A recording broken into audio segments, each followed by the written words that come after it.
Okay, so everything that we've known about coordinate systems are in the Cartesian plane, right? That's our XY coordinate. So like if I wanted to plot the point, 4, 2, and this, I found the Cartesian plane. The Cartesian plane is like the normal coordinate system that we use. If I was going to plot the point 4, 2, there would be like normal tick marks here, right? And I'd go over 4 and then I'd go up 2 and that would be your point, right? But everything that we've talked about with the unit circle, that radius distance is always the distance of what? All the way around. 1, right? The radius is always the distance of 1. Well, if you look at this circle here, this center circle right there, that's like our unit circle. Our radius is a length of 1. Now, if my radius was a length of 2, I would be looking at this second concentric circle. So a circle inside of a circle. If my radius was a radius of 3, I would go all the way out to that third kind of circle around. Does that make sense? So it's like taking everything that we've used on the unit circle and then just like making it bigger and bigger and bigger. So that way we can find points and describe certain areas that are a degree angle away and then a radius length away, if that makes sense. Okay. So again, a polar coordinate system looks like this, and it looks like concentric circles on top of each other, kind of like a ripple effect or like a bullseye or a target, right? And the way that you're going to see the coordinates listed are going to be an R followed by a theta. The R stands for your radius, and then your theta is your angle measure. And just like when we were talking about like, our unit circle stuff, if my angle was 30 degrees, I would go up to that 30 degree mark, and then I would use my radius to see how far out am I going to be, okay?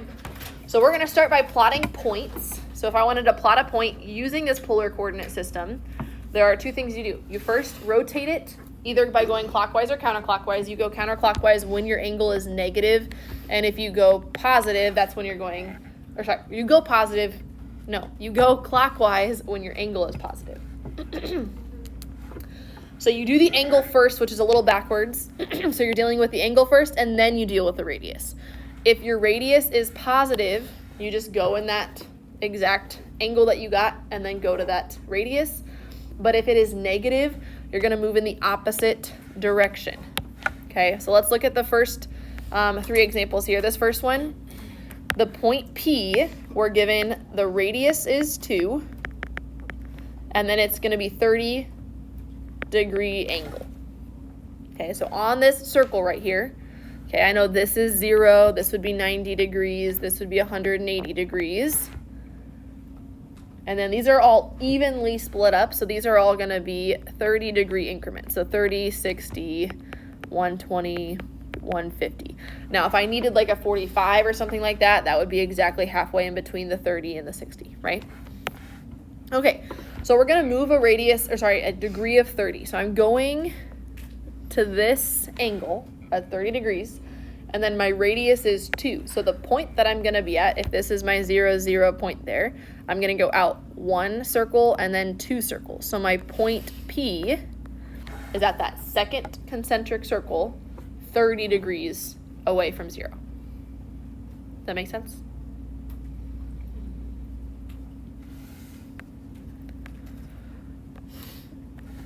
Okay.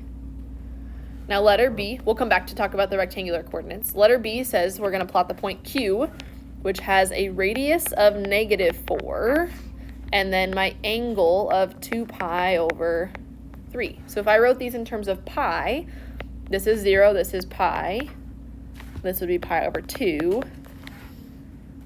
And then again, this is going to go by 30s or pi over 6s, so that's pi over 6. That would be pi over 3. This would be 2 pi over 3 and 5 pi over 6. Okay, on your final, you will get to use a gold sheet on your final. You will also get to use a note card on your final, and you will also get to use a calculator. Okay, so you get 3 little things there, and the final is only about 32 questions. Okay, 27 of those are multiple choice, and then the rest of them are either you have to graph something or a short answer, verify some stuff. Okay. On the final, there will be 1 question where you have to plot the point when you're given it in polar coordinates. Okay. So let's finish this one out. My degree is 2 pi over 3. So that means I'm starting at 0. I'm going all the way to 2 pi over 3. Now my radius is -4. If it was a +4, my radius would be up here at 4. But since it's a negative, that is not my point. I am going to go in the opposite direction, follow that line of 2 pi over 3 down across into that other quadrant, and then go count 4 from 0, 0 again. 1, 2, 3, 4. So this right here is my point Q. So you go to the angle, and then if it's negative radius, you go to the opposite side. Does that make sense?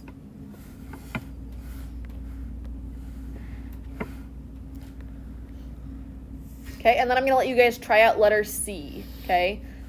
This one, you do have a negative in front, so just remember you will be going counterclockwise to start for that one. And then plot your point. Let's see, negative pi over 4 would be in between those two. So that's going my negative distance, and then it's 5 circles away. So that is my point R. Okay, feel okay with plotting those points? Great. So on the Delta Math, there's 10 of them, just plotting points. It shouldn't take too long when you're going through, but always do the angle first and then do the radius, okay? Now, I want to change these polar coordinates into rectangular coordinates or Cartesian coordinates, which are like our normal x, y. So basically all we're going to have to do is we're going to have to make some right triangles, and then what you're going to do is actually use some trig, okay? How we convert from polar to rectangular is by following these two rules, okay? Your x value is equal to your radius times your cosine of x value, and then your y is equal to your radius times your sine value. Now, if you think about that, that kind of should make a little bit of sense, because like on the unit circle, right, if I said like, what is my sine value of pi over 6, you would tell me the y value, right? Now that's because my radius is 1, right? If my radius was 2, I would need to multiply that value by 2 to get my new x value or my new y value. Does that make sense? So normally our radius is 1, which is why I was like on the unit circle, your x value is always your cosine because that's 1, and your y value is always your sine value, okay, because your radius is 1. But your radius is changing for these ones, so we just got to plug it into our formula because we're given our radius and we're given the angle. So for this first one, to find my x value, x is going to equal my radius, which is 2, times cosine of 30 degrees.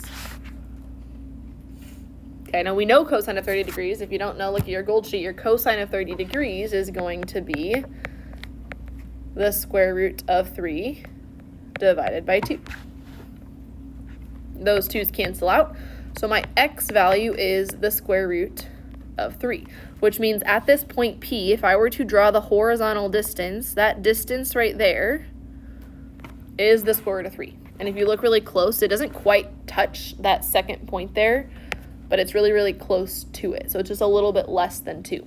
And now I need to find, what is that vertical distance going to be? Well, the vertical distance, instead of using cosine, you're going to use sine.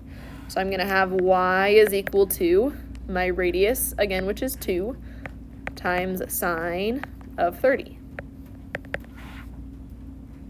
Well, sine of 30 is 1/2 from your unit circle, so that means that y is equal to +1. So this polar coordinate 2, 30 degrees is the same thing as a rectangular coordinate of the square root of 3, 1.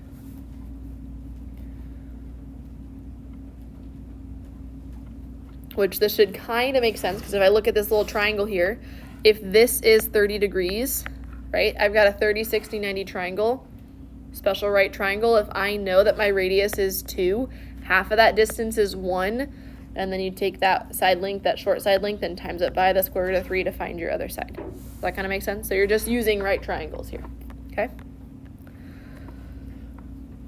All right, next one, same thing. We're going to do, our radius is -4, and then our angle is 2 pi over 3. So if I plug in for my x, x is going to equal -4 times cosine of 2 pi over 3. And what is my cosine of 2 pi over 3 going to give me?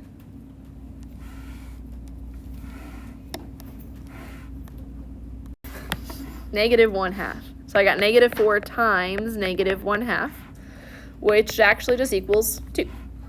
Okay, so my horizontal distance of point Q here is 2. Now I gotta find my vertical distance. My vertical distance, okay, well I'm gonna set that equal to y. Y is equal to -4 times sine of 2 pi over 3. So sine of 2 pi over 3, square root of 3 over 2. And if I multiply those together, I end up getting y is equal to negative square root of 3 over 2. Oh wait, no, that's wrong. That was bad math. -2 square root of 3. Does that look better? So that's my vertical distance there, which should kind of make sense if you look at it because, you know, this here again is 4. Wait, no, sorry. This, this is 2. That looks like 2. And then 2 square root of 3, that's just a little bit shorter than 4. And if I, you know, kind of take a quick glance at this here is 4. So that looks to be a little less than 4 there, right? So my coordinate point that is a rectangular coordinate or a Cartesian coordinate would be at the point 2, comma, -2 square root of 3. And I don't know why that wrote so large, but that's okay. Do you guys think you could do that last one there? Yeah, go ahead, try out letter C, write out your rectangular coordinates. You will have a fraction and you will have some square roots. So if you don't have both of those things, you did something wrong, try again. All right, did you guys get that for your answer? Yes, I mean, I guess you could write it as 2.5 square root of 2 and -2.5 square root of 2 as well. Same thing, but just, you know, decimal instead of fraction, okay? All right, on the other side, so, okay, on your final, there's going to be a question about plotting the point, and there's going to be a question about changing between polar and rectangular, okay? So you'll need to be able to use those two formulas and find your x and find your y, your new x and your new y. But you do get to use the gold sheet, so, you know, you can use that as a crutch. On the other side, we're going to go backwards. We're going to go from the rectangular coordinate to the polar coordinate. So we're going to have to do some Pythagorean theorem, and we're going to have to do some trig, okay? This part's not going to be on your final, but I do want to show you guys as well how you can go backwards from the rectangular. So on this one, the instructions are to convert from rectangular to polar, and we want the angle to be in radians, and we want the angle to be in the interval from 0 to 2 pi, and we want a positive r value, okay?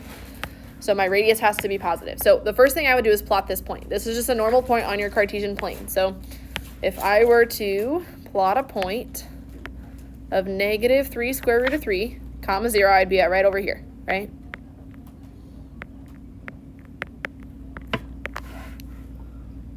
So I want to change this into r comma theta.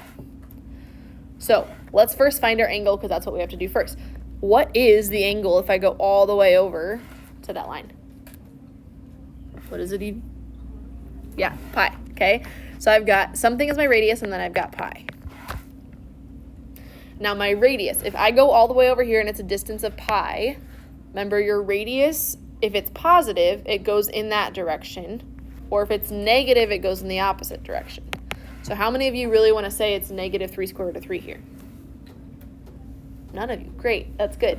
Your radius, yes, is in fact going to be positive because I go to the angle first and then I go in that direction for my radius. So your radius is going to be a +3 square root of 3 because if it was negative, I would actually end up back over here on the other side because you have to do the angle first and then the radius. Does that make sense? So that one was nice and easy. We don't actually have to use any formulas because it was on one of the x and y axis. Now this next one, there's a typo. I want to change this to be a 2, not a 3. If I were to plot this point,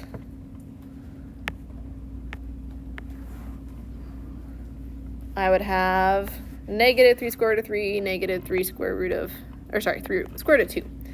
So I'm going to make a little right triangle here because I don't know what that angle is.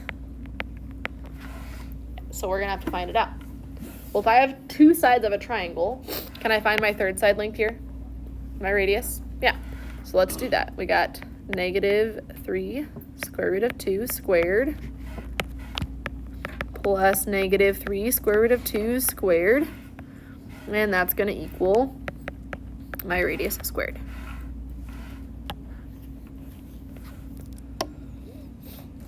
So what am I going to get if I square 3 square root of 2? 3 times 3 is 9, and then square root of 2 times the square root of 2 is 2, so 9 times 2 is 18. So I get 18 plus 18 is equal to r squared. 18 and 18 give me 36. So what is my radius? 6. Okay. So my r value is 6. So if I'm changing this into a polar coordinate, I know that I'm going to have 6, but I don't know what my angle is yet. How am I going to find my angle from this triangle? Do what? Tangent, yeah. So from this angle, let's set up a tangent formula. Tangent of theta is equal to opposite over adjacent, which is actually just 1. Okay, now if I'm solving this equation, if it was just an equation and we were solving it, how many answers am I going to have? 2. On your unit circle, where is the tangent value equal to 1? There's 2 spots. At pi over 4 and at 5 pi over 4. Okay, now which one is actually this angle? I'm going all the way around to that point. So which angle am I going to use? Am I going to use pi over 4 or am I going to use 5 pi over 4? 5 pi over 4. This one I'm going to cross out. And then we're going to say 5 pi over 4 is my angle. So those 2 coordinates are the same exact point, but one of them is in polar form, the other one is in the Cartesian plane, or the rectangular form.